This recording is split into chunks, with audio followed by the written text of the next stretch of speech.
Hello guys, good morning. Yan naman ang update ko ngayon guys sa sunrise guys. Kasi umaga na ngayon dito, 7 o'clock in the morning. Kanina guys, binibidyo ko yung moon at saka Venus guys. Magkalapit lang. Kasi ngayon pala na buwan, mag-cross pala ang Venus, Pluto, ang moon.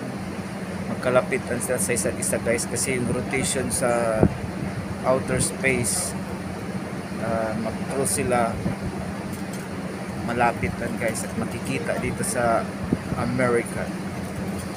Okay guys, update ko kayo sa aking araw-araw na mga videos dito sa ibang bansa na ganito ang sitwasyon dito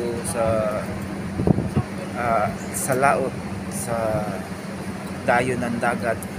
Masyado mahangin ngayon, bad weather, pero tuloy pa rin ang trabaho.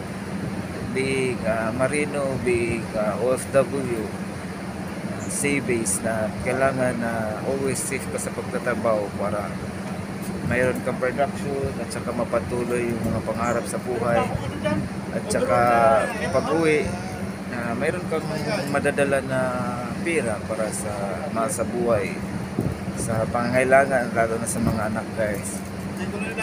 So saan man kayo mga kababayan, mga OFW, seaman or land base o DH, mag-ingat kayo para sa kapakanan na ating pamilya na naghihintay sa Pilipinas.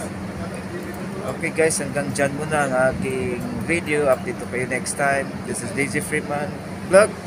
My way, my vlog, my video, my everything.